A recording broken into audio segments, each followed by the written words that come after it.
Welcome student, मैं हूं Tande sir और आज हम पढ़ेंगे जीटीडी में विंड मिल्स। देखिए, विंड मिल्स को हम पवन चक्की भी कहते हैं। कहीं ना कहीं आपने देखा ज़रूर होगा। किसी ने देखा है? देखो, मध्य प्रदेश में सबसे ज़्यादा पवन चक्की देखने मिलेगी आपको मध्य प्रदेश के एमपी के सीहोर जिले में। ठीक है, एमपी के सीहोर जिले के जमगोदरानी गांव में। यहाँ पर ये पहाड़ी एरिया है पूरा। तो पहाड़ी एरिया होने के कारण यहाँ पर पहाड़ों के ऊपर पवन चक्कियाँ लगी हुई है। विंड मिल्स लगाने के पीछे रीज़न है कि यहाँ पर 12 ही महीने एनी टाइम हवा जो है वो चलते रहती है। तो हम कभी भी विंड मिल्स का यदि इंस्टॉलेशन करना है तो सबसे पहले क्या देखेंगे बेटा?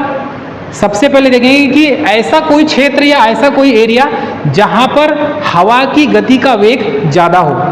तो जहाँ हवाएं तेज चलती है वहीं पर आप विंड मिल्स पवन चक्की को इंस्टॉल कर सकते हैं, क्योंकि हमें इलेक्ट्रिसिटी जनरेट करना है। तो ये बहुत अच्छा सिस्टम है। जैसे आपने सोलर सिस्टम देखा होगा, तो सोलर पैनल से आप इलेक्ट्रिसिटी जनरेट करते हैं, वैसे यहाँ पर हम पवन के वेग से, ठीक है, इसके माध्यम से इलेक्ट्रिसिटी जनरेट करेंगे। तो देखो, ये जो जमगोदरानी वाला जो एरिया है ये पहाड़ी एरिया है, और पहाड़ी एरिया होने के साथ यहाँ पर हवा की गति का वेग ज़्यादा है, और जिस वजह से यहाँ पर इलेक्ट्रिसिटी जनरेट करने के लिए आप विंड मिल्स लगा सकते हैं।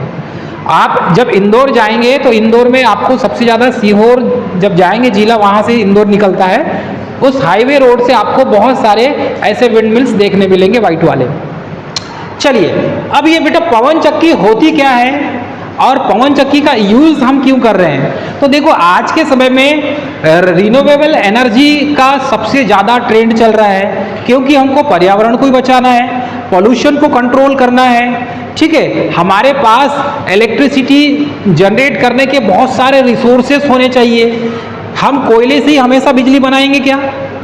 भाई, कोयला जो है वो एक समय में ख़त्म हो जाएगा। जब एक समय में ख़त्म हो जाएगा तो पीछे वाले इधर ध्यान क्यों नहीं दे रहे हो?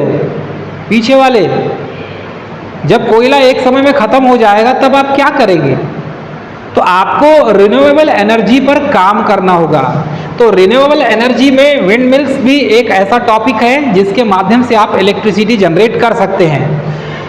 मैं मानता हूं कि इसमें इलेक्ट्रिसिटी बहुत कम होती है प्रोडक्शन, लेकिन हम ऐसे क्षेत्र को इंडिकेट कर दें, चिन्हित कर लें कि जहां पर हवा का वेग ज़्यादा हो और वहां पर विंड मिल्स को हम इम्प्लांट कर सके, इंस्टॉलेशन कर सके। चलिए, सबसे पहले तो विंड मिल्स में हम क्या करेंगे बेटा? हमारे पास इलेक्ट्रिकल एनर्जी जनरेट करने के लिए ये एक अच्छा साधन है कि हम यहाँ पर पवन ऊर्जा का उपयोग करके अल्टरनेटर को रोटेट करेंगे, क्योंकि इलेक्ट्रिसिटी जनरेट करने का मेन जो फंक्शन होता है अल्टरनेटर होता है। तो अल्टरनेटर को हम क्या करेंगे बेटा? अल्टरनेटर के शाफ्ट को घुमाएंगे। ये अल्टरनेटर का शाफ्ट है। अब इस शाफ्ट को आप यदि रोटेट करते हैं, शाफ्ट को आप घुमाते हैं, तो यहाँ पर इलेक्ट्रिसिटी जनरेट होगी। इलेक्ट्रिसिटी जनरेट होगी। अब इस शाफ्ट को रोटेट करने के लिए हमने क्या चुना? पवन ऊर्जा को चुना। तो हम पवन के द्वारा हवा के वेग का उपयोग करके हवा के वेग को हम क्या करेंगे बेटा? इलेक्ट्रिकल एनर्जी में हमें आउटपुट में प्राप्त करना है, अल्टरनेटर से इलेक्ट्रिसिटी जनरेट करना है। तो हमने क्या किया? ये जो ब्लेड है, इस ब्लेड को हमने यहाँ पर अल्टरनेटर से अटैच कर दिया। तो देखो, यहाँ पर ये डायग्राम दिख रहा होगा। ये जो हेड है, इसे क्या कहेंगे बेटा? हेड। ये जो हेड है, इस हेड में क्या लगा हुआ है? अल्टरनेटर लगा हुआ है। अल्टरनेटर का काम क्या है? इलेक्ट्रिसिटी जनरेट करने का। अब इसी से देखो, यहाँ पर एक शाफ्ट लगा हुआ है। अब इस शाफ्ट से इस टरबाइन, इसकी जो ब्लेड है, इसकी जो विंग्स है, इस ब्लेड को हमने यहाँ पर अटैच कर दिया है। तो ये ब्लेड को अटैच करने के पीछे रीज़न क्या है? जब हवा चलेगी तेजी से तो ये ब्लेड रोटेट करने लगेगी। जब हवा चलेगी तो ये ब्लेड रोटेट करने लगेगी। अब इसके शाफ्ट से क्या जुड़ा हुआ है? अल्टरनेटर जुड़ा हुआ है। तो अल्टरनेटर भी क्या करेगी बेटा? रोटेट करेगी। और जब अल्टरनेटर रोटेट करेगी तो हमें आउटपुट में क्या मिलेगा? इलेक्ट्रिकल एनर्जी मिलेगा। तो हम यहाँ पे क्या कर रहे हैं? हवा के वेग का उपयोग कर रहे हैं। हवा के वेग हवा की गति, हवा की ब्लेड जब इस पर टकराएगी, इस ब्लेड पर टकराएगी तो ये ब्लेड क्या होगा, रोटेट करने लगेगी। तो जैसे रोटेट करेगी तो यहाँ पर एक सिस्टम ऐसा होता है जिसे कहते हैं आप गियर सिस्टम।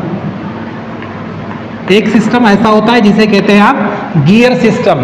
तो यहाँ पर अंदर ही इसके कंस्ट्रक्शन ऐसा होता है कि ये जो ब्लेड है ये यदि ये एक चक्कर लगाती है तो यहाँ पर गियर सिस्टम में इस अल्टरनेटर के 10 चक्कर हो जाएंगे। ऐसा मैकेनिज्म बनाया जाता है, गियर सिस्टम बनाया जाता है। आपने देखा होगा जब आप किसी जूस की दुकान में जाते हैं तो गन्ना जूस की दुकान में जाएंगे आप तो उनके पास भी ऐसा ही एक गियर सिस्टम होता है। जैसी गन्ना को उस गियर के बीच में डाला जाता है और एक राउंड घुमाते हैं तो ये छोटा वाला जो पिनियन है वो 10 राउंड घूमता है। क्लियर है? तो इस तरीके से आप इसको समझ सकते हैं। यदि हम देखें डियर स्टूडेंट तो ये जो है गियर सिस्टम है। अब इस गियर सिस्टम से बड़े गियर से छोटा गियर अटैच है, तो छोटा गियर अटैच है तो ये छोटा जो गियर है ये 10 चक्कर लगाएगा। 10 चक्कर लगाएगा तो उसी शाफ्ट से अल्टरनेटर अटैच है और ये अल्टरनेटर भी 10 चक्कर घूमेगा।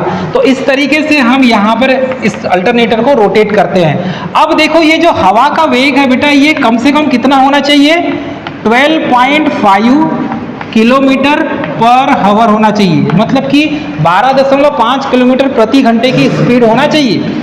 इतनी इसकी स्पीड होगी तो ही ये अल्टरनेटर इलेक्ट्रिसिटी जनरेट करेगा, और नहीं तो ये अल्टरनेटर इलेक्ट्रिसिटी जनरेट नहीं करेगा। भले ही आपको ये ब्लेड घूमते हुए दिखेगा, आपको ये जो पवन चक्की है, पवन चक्की की जो ब्लेड है ये घूमते हुए मिलेगी, लेकिन इलेक्ट्रिसिटी जनरेट नहीं करेगी।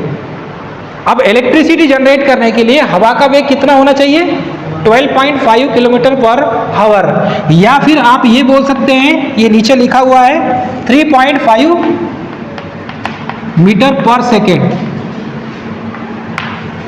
इतनी गति होना चाहिए। इतनी गति जब इस ब्लेड के ऊपर इस ब्लेड की गति होगी तब अल्टरनेटर इलेक्ट्रिसिटी आपको आउटपुट के रूप में प्राप्त करके देगा।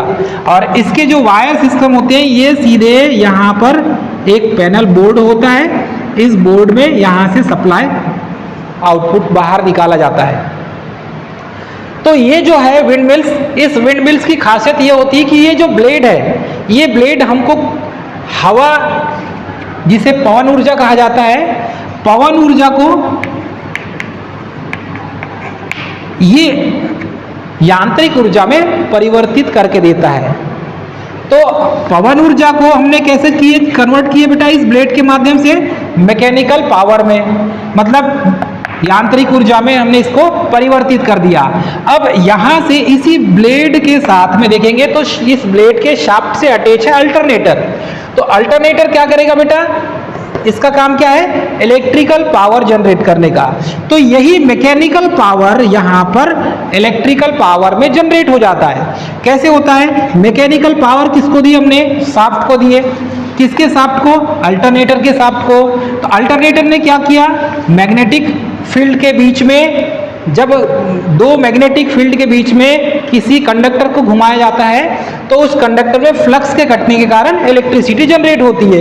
ये जनरेटर का प्रिंसिपल है। इसी प्रिंसिपल पर ये अल्टरनेटर काम करता है और इसी अल्टरनेटर से यही मैकेनिकल पावर इलेक्ट्रिकल पावर में कन्वर्ट हो जाता है और हमें आउटपुट के रूप में प्राप्त होता है।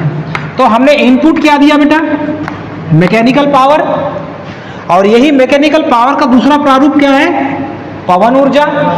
पवन ऊर्जा को हमने यांत्रिक ऊर्जा में परिवर्तित किया और यांत्रिक ऊर्जा फिर विद्युत ऊर्जा में परिवर्तित हो गया।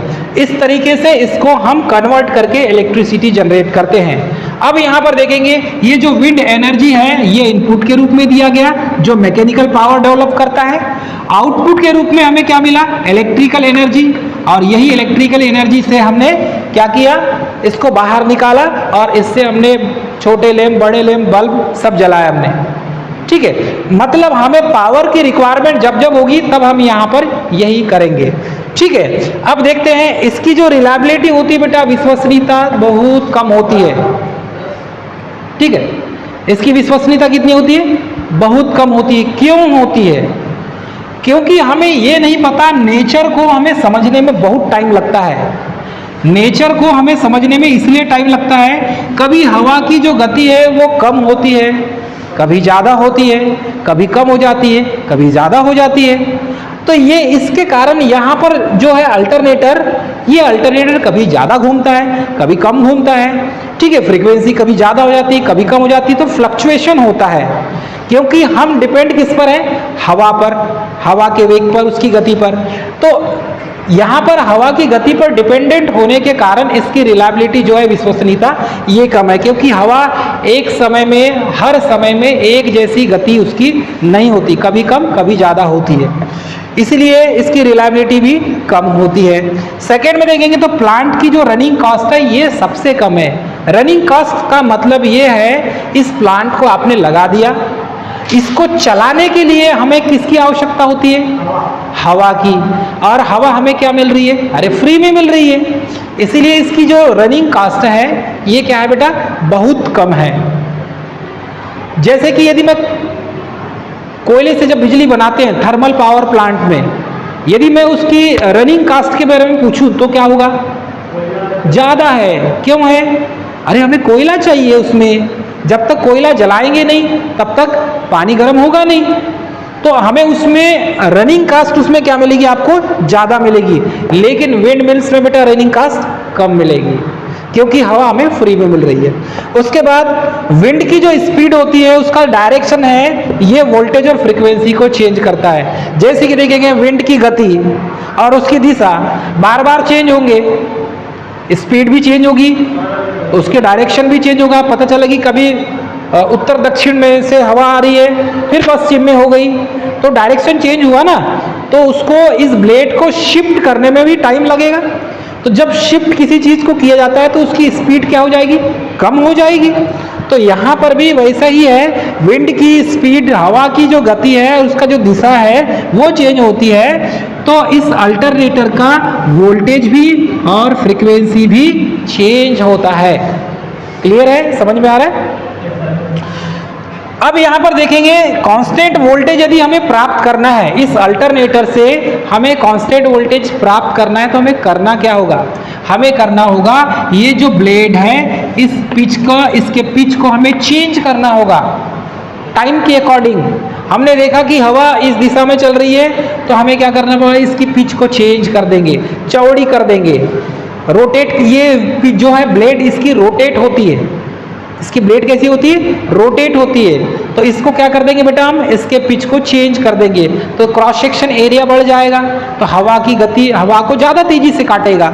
तो यहाँ पर क्या होता है, यदि हमें कांस्टेंट वोल्टेज और फ्रीक्वेंसी चाहिए तो ब्लेड के क्षेत्रफल को परिवर्तित करना पड़ता है। मतलब इस ब्लेड को, जैसे आपने एरोप्लेन में देखा होगा, उसके जो विंग्स हैं वो रोटेट करते हैं, वैसे इस ब्लेड को भी हमें क्या करना पड़ेगा, इसकी पिच को बदलना होगा ताकि हवा ज़्यादा काटे। क्लियर है। उसके बाद विंड मिल्स में एसी जनरेटर का यूज़ किया जाता है। इस विंड मिल्स में एसी अल्टरनेटर या जनरेटर का ही यूज़ करेंगे आप, डीसी जनरेटर का यूज़ नहीं करेंगे। ठीक है, ये चीज़ आपको याद रखना होगा। कहीं पर भी पवन चक्की लगी होंगी वहाँ पर अल्टरनेटर ही होगा, और अल्टरनेटर उसके हेड में लगाया जाता है। अब ये अल्टरनेटर कितना हेवी होगा, होगा ना, इसीलिए ये जो विंड मिल्स है इतनी बड़ी बड़ी होती है कि आपको लगभग जैसे 10 मंजिला बिल्डिंग हो गई, 15 मंजिला बिल्डिंग हो गई, उसके हाइट के बराबर आपको ये पवन चक्की मिलेगी। और उसका हेड इतना बड़ा होता है कि एक कमरे, ये रूम दिख रहा है आपको, इस रूम का आधा लेके चलने उतने जगह में इसका हेड होता है। बड़ी बड़ी पवन चक्की को आप देखोगे तो उसके ऊपर आप देखेंगे तो एक छोटा सा ऑफिस टाइप की बना देते हैं मेंटेनेंस के लिए, उसके ऊपर इस टाइप से कंस्ट्रक्शन होता है। तो उसका बेस कितना मजबूत होता होगा आपको पता है, उसका बेस बहुत ज़्यादा मजबूत होता है, बहुत ज़्यादा अंदर उसको लगा कंस्ट्रक्शन किया जाता है। तो विंड मिल्स में एसी जनरेटर का यूज़ करते हैं। उसके बाद देखेंगे विंड का जो मिनिमम वेलोसिटी है वो 12.5 किलोमीटर पर हावर है, प्रति घंटा। 12.5 किलोमीटर प्रति घंटे की स्पीड से जब तक ये घूमेगा नहीं तब तक अल्टरनेटर बिजली उत्पन्न करके आपको देगा नहीं। या तो फिर 3.5 मीटर पर सेकेंड की स्पीड से ये ब्लेड रोटेट करना चाहिए इसके, और इससे जो अल्टरनेटर है ये रोटेट करना चाहिए, तभी ये अल्टरनेटर आपको इलेक्ट्रिसिटी जनरेट करके देगा, और नहीं तो ये घूम तो रहा है भाई साहब लेकिन बिजली उत्पन्न नहीं होगी। इसलिए यहाँ पर बड़े बड़े टेक्नीशियन की आवश्यकता होती है जो कई साल से इस फील्ड में काम कर रहे हैं। जैसे सुजलान, आप पावर प्लांट देखे होंगे सोलर का, ठीक है, ये सुजलान कंपनी भी विंड मिल का काम कराती है। सुजलान कंपनी है जो विंड मिल का, पवन चक्की का पूरा मेंटेनेंस करती है, सोलर का भी मेंटेनेंस करती है और विंड मिल्स का भी मेंटेनेंस करती है। इंडिया की लार्जेस्ट पावर जनरेट कंपनी है, ठीक है। इसकी जो एफिशिएंसी होती है बेटा, ये आइडियल मान के चला जाता है 59% आइडियल एफिशिएंसी, और एक्चुअल में ये 30% इसकी एफिशिएंसी है। पावर का जो फार्मूला है, जब भी आप इस अल्टरनेटर से कितनी पावर जनरेट हो रही है वो निकालना है, तो उसके लिए ये फार्मूला है। फार्मूला ये है power P is equal to 0.5 rho V cube into A, मतलब V पर 3 की घात। तो यहाँ पर ये रो क्या है, हवा के वेग का घनत्व है, जिसे किलोग्राम पर मीटर क्यूब में लिखा जाता है। V से है वेलोसिटी, हवा का वेग मीटर पर सेकंड में होगा, और A से है ब्लेड का एरिया या क्षेत्रफल। तो इस फार्मूले से, ये फार्मूला ऑब्जेक्टिव क्वेश्चन के रूप में पूछा गया था एसएससी जेई में, जब आप डिप्लोमा हो जाएगा आपका, और जब आप एसएससी जेई की तैयारी वारी करेंगे तो इस टाइप के क्वेश्चन यहाँ से पूछे जाते हैं, ठीक है। इफिशियंसी, आइडियल, एक्चुअल, ये भी क्वेश्चन आया हुआ है, ठीक है। हवा का वेग कितना होता है ब्लेड के, ये भी पूछा गया है। अल्टरनेटर, इसमें एसी अल्टरनेटर यूज़ किया जाता है या डीसी जनरेटर यूज़ किया जाता है, ये भी क्वेश्चन पूछा गया है। यहाँ से इस टॉपिक से जितने भी क्वेश्चन निकल सकते हैं, सारे क्वेश्चन एग्जाम में पूछे जा चुके हैं, जो मैंने यहाँ पर टॉपिक पूरे एक एक पॉइंट को मैंने लिखा दिया है। तो डियर स्टूडेंट, आज की क्लास में इतना ही। मैं उम्मीद करता हूँ आपको समझ में आया होगा। मिलेंगे नेक्स्ट क्लास में, तब तक के लिए जय हिंद।